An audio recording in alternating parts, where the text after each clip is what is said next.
Today, the Ethereum Foundation reportedly faces an investigation. Sam Bankman-Fried's attorneys push back on a proposed half-century prison sentence. And Federa of Solana Foundation talks the recent meme token craze and what's next for the blockchain network.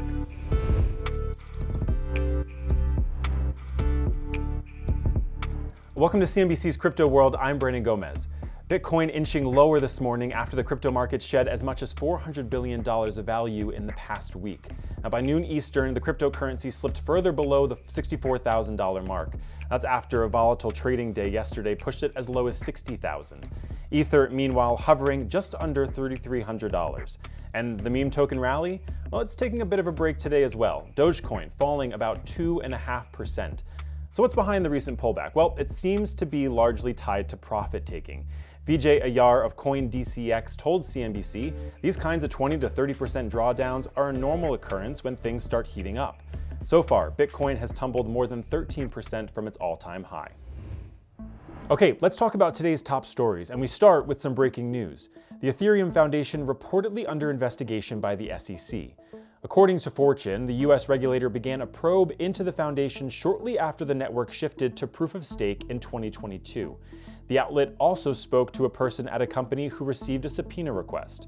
Back in February, Ethereum updated its website to reflect that it had received a voluntary inquiry from a state authority, one that required confidentiality, and also removed a disclosure on the foundation's website that said it had never been contacted by an agency that required confidentiality.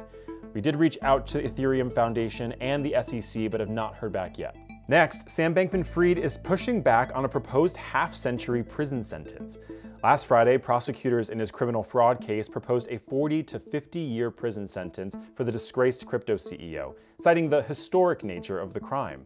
Well, SBF's lawyers said in a letter to the judge yesterday that the proposal casts him as a depraved supervillain and amounts to a death-in-prison sentence. They also said that the court should consider that customers will be made whole through the bankruptcy process, so in actuality, there were never any losses. Let's end with crypto wallet maker Ledger. It's gearing up to launch a new hardware wallet that takes after the iPod. The Ledger Stacks was designed by the iconic music player's inventor, Tony Fadell, and is set to go on sale in May. It's the size of about a credit card, and CNBC got to take a look at it back in 2022 when it was first announced. Now, after that multi-year delay, Ledger CEO Pascal Gauthier spoke to CNBC at the Blockworks Digital Assets Summit and said the company nailed it, and the product would be out in 2 months. You can read the full story about the new wallet over at cnbc.com. All right, let's talk about our main story of the day, Solana. Crypto World's Mackenzie Sigalos spoke with Austin Federa, head of strategy at the Solana Foundation. They discussed the huge run-up in meme tokens, including those on the network, and Solana's development as crypto interest has reignited. So we've seen this really tremendous run up in the price of these altcoins. And I feel like this happens almost every single bull run where you see Bitcoin and Ethereum, those blue chip crypto tokens run up. And then comparatively speaking, some of these altcoins tend to look like a bargain buy. Now, whereas in 2021, it felt like this was very frothy, it was, bubble-like behavior. I'm wondering if you think that this price run up that we're seeing right now is any different in nature, if any of the fundamentals have changed.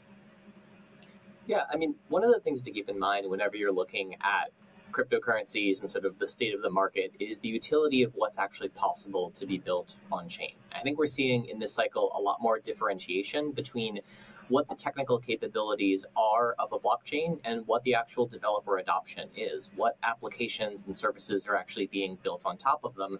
And that's where you're starting to see a lot more differentiation between different technology solutions today. It really is incredible to see all the enthusiasm around the L2 ecosystem, not just in Ethereum and Solana, but also in Bitcoin, pretty much for the first time ever. We're seeing a lot of developers move into that space. What are you most interested in terms of what's being built on top of Solana right now? Are there projects that you would single out as being a really good example of what's really moving the dial right now? Yeah, the L2 conversation, whether it's on Ethereum or Bitcoin or other networks, is really driven by a need for scale and a need for performance. Today's blockchains, really apart from Solana, cannot deliver the scale and performance necessary for these sort of next generation of consumer-facing applications that we're really hoping are the future of a lot of blockchain. The financial stuff with DeFi has been great to see. It's sort of laid a foundation. And now the next step is really this consumer adoption to start competing with mobile phones and central decentralized social media, these other types of services. So one example of this is something like Drip House. Drip House flips the NFT market framework on its head, and instead of selling a limited number of NFTs for really high value, they actually give them away. It's an artist discovery platform and content curation platform, and people can subscribe to channels the same way they might subscribe to a creator channel on Instagram or YouTube or something like that. And that's really only possible when you have 10x, 100x, 1000x reductions in those core costs.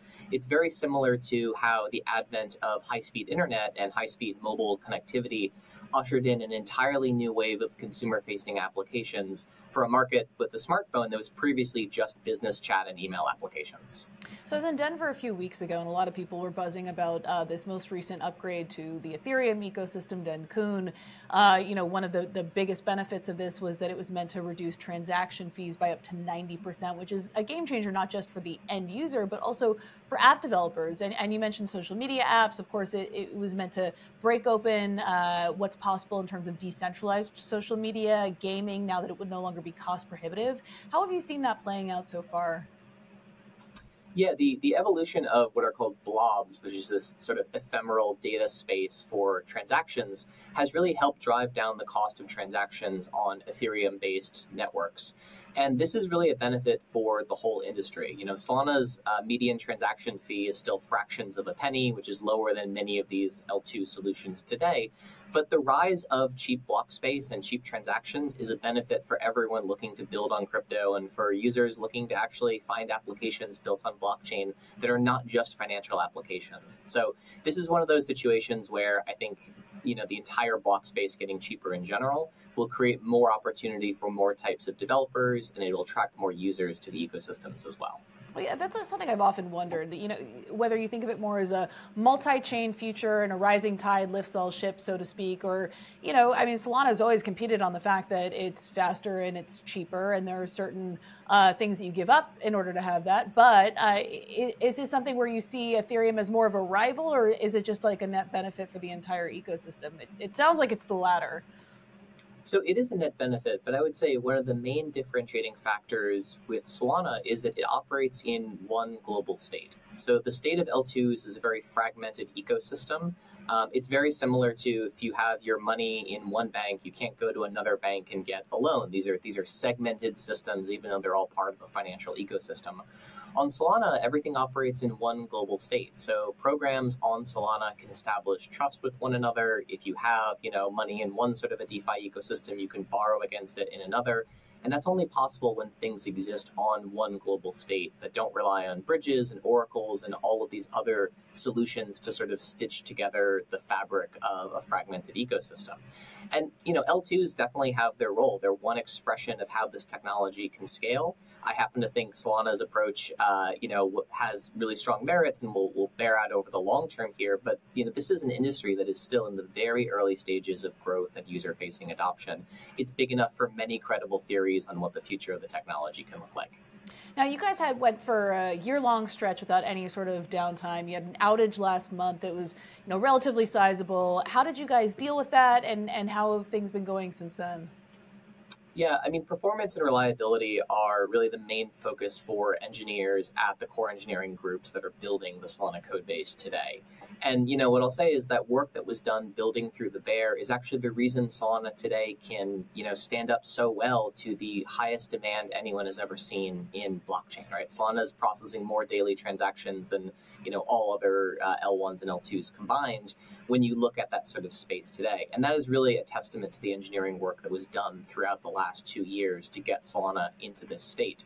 But Solana is nowhere near finished as a code base. There are major new features that are being rolled out. There's a lot of improvements being made to improve the experience.